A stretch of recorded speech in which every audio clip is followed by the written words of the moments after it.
A lot of people ask me, how did you get successful? For me, I don't think success can be measured with just numbers. There's so much to it.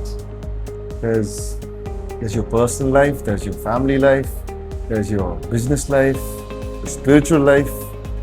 There's so much that success covers. They look at me and ask me, "Oh, how did you do it so easy?"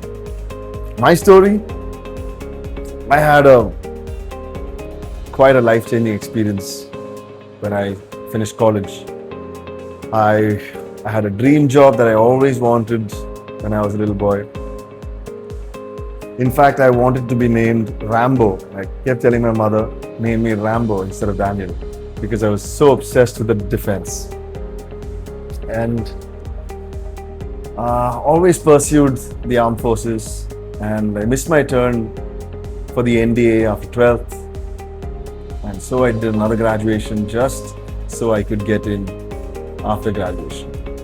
After I graduated, I finished the exam, got through the exam, was selected for the SSB, got through the SSB, went for the medicals, got through the medicals, and I was in the academy. At the academy, freak accident.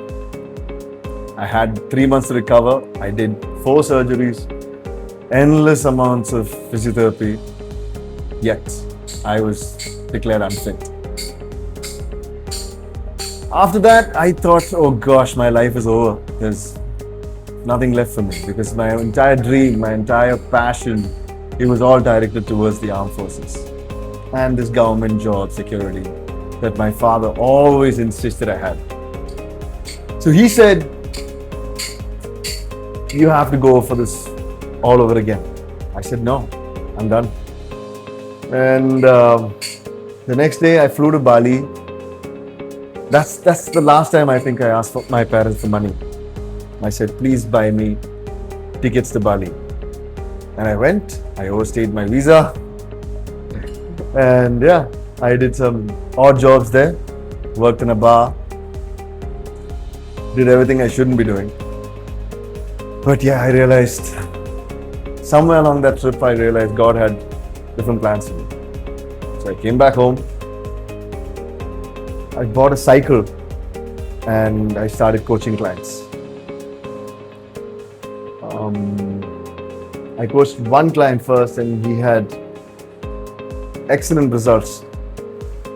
So he told other people, and then I started studying fitness, took fitness up very seriously, studied fitness, went to different clients' places on the cycle every day, doing about, I think, 15 kilometers a day. I was also learning the guitar, so I used to go with my guitar sometimes. I remember this. To get fit and how important it is when you train your mind to control your body, and your body becomes a slave of your mind rather than the other way around. I think it's so important that you cover all areas of this. You have to take control of your body completely. Your mind has to be in charge. I realized after that dressing makes a powerful impact, because I had some clients that were really well dressed and they commanded authority wherever they went. And that did something in me. I started to dress better and I noticed how things changed immediately. When you walk into the room, something changes. When you sit at a table to make a deal, something changes. So my client realized I had potential and he said, you should be doing something more than this. I said, I'm willing to be your chauffeur. And he said, no, you should do much more than that. He was a little embarrassed. He said, no, you should be doing much more than that. And he offered his store for me to run. I ran it and I cut the bleed. There was a little bit of mismanagement that he taught me how to get over, how to handle people basically. And business is all about people management, I think.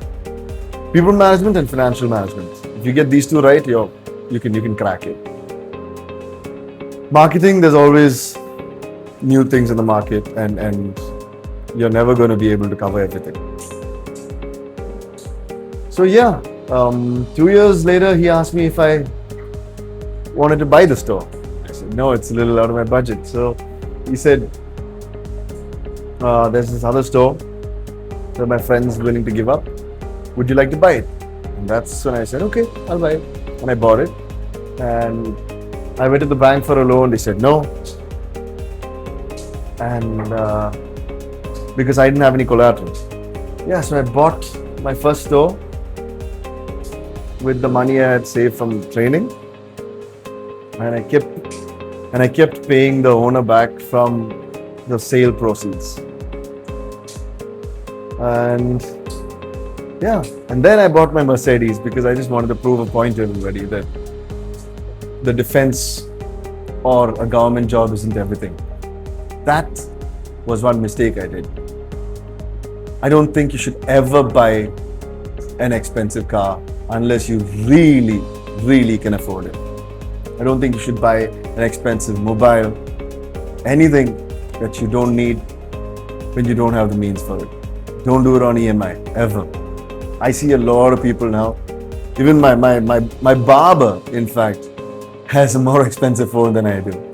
So yeah, I went and bought the Mercedes. It was a beautiful car, an AMG kit and all. And I bought it, again, no banks were giving me a loan. So I had to scrunch up all the money I had and I paid it all down. All cash, no loan. Another mistake. I could have done so much more with that cash. Anyways, this whole episode taught me that premium cars were not for me. A few months later, actually about 18 months later, I was offered 2 stores simultaneously to buy. And I approached banks again. I said, hey, I have a Mercedes out. I need a loan for two more stores. They said, no, you're not doing enough. I said, okay. I tried to scrunch up money again, I couldn't. And then there was an option where I could take a loan, like a personal loan. I decided I wouldn't. I decided to sell the Mercedes. I sold it, took all that money, put it down for these 2 stores. Again, all cash.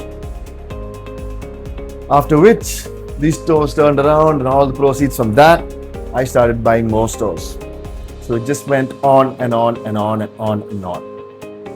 And the last store I picked up was about a year ago, and that was a little more than $500,000 worth of a deal. Again, it was from the proceeds. I didn't do any loans. I made a deal with the owner that I pay him off the proceeds, which worked great for us, for both of us. And right now we do about $1 crore in sales every month. And that's retail, so it's pretty decent. And I'm cutting every bleed. I'm seeing how I can get better, but more importantly, it's how you set the tone for your day, for your week. For example, today is Monday, and I was just telling somebody that you have to take control of your day. When you take control of your day, especially Monday, you set the tone for the week. What I do is, I think Sunday is the first day of the week. So I start my day with church, get on time, get dressed, press my clothes, and go. So this sets the tone for the entire week. And this allows me to keep my mind focused. I don't wake up slowly in bed on a Sunday morning, no. If you don't have church to go to, get an activity done on a Sunday morning. Start it like that, start it productive. So about dressing up, I think being well dressed to every meeting, everywhere you go, when you step out of your gate or your door, you have to look sharp. People are going to define you by the way you look. The first thing they see is the way you look. Second, the way you smell. Third, the way you talk. Yeah, these are different senses, right? Eyes, ears, and nose. It's not, most men just lack direction. It's not potential. I think everybody's got potential to do great things. But direction or the desire to get greater, that is what is missing. I've seen so many people struggle with depression because a girl left them or they didn't get the job that they always wanted. No, I think you should push. When you're struggling, when you're in a tight corner, you have to push further. You have to push beyond what you can do. You have to go beyond, you have to go the extra mile. As I've been coaching clients lately, I've had 25, 28-year-olds come to me and then they say, I'm inspired by what you do, tell me how you do it. And I see myself in them because they're a little lost, not knowing what to do, where to start. So I think you can start by getting your personal life in check. Start by controlling your body. If you're going to make a deal, always remember people are going to respect you by the way you take care of your body. If you can take care and honor your body, you can honor the deal. If you can take care of your body, you can take care of a business. I would not hire a fat person. Yeah? Because I think if you can't take care of your body, whatever the reason may be, there's so many ways you can cut fat right now. A fat may not be the best way. I can say calorie gifted. There's so many situations where you see men used to go hunting. They used to go shooting, right? Hunting, shooting, running, climbing. You know, they used to climb mountains, go kayaking, go skiing. You know, there's so much activity. Now what do? Play pickleball? Watch TV? Play the Xbox? PlayStation? Come on. What are you guys doing? Come on, get a grip of yourselves. Be the man that you were called to be. When you train your mind and get over all this, you're going to go somewhere else. If you're earning well and you know something is missing, the energy, the mindset, the discipline, apply to the Iron Forge. We'll do a one-on-one for 3 months. And if nothing changes, I will give you your money back. The training program will be blood work driven, no nonsense, nothing extra, purely based on your situation and your schedule. Eat clean, work out well, no fluff, repeats. Apply at IronDanny.com, apply or DM me right now. I gotta go.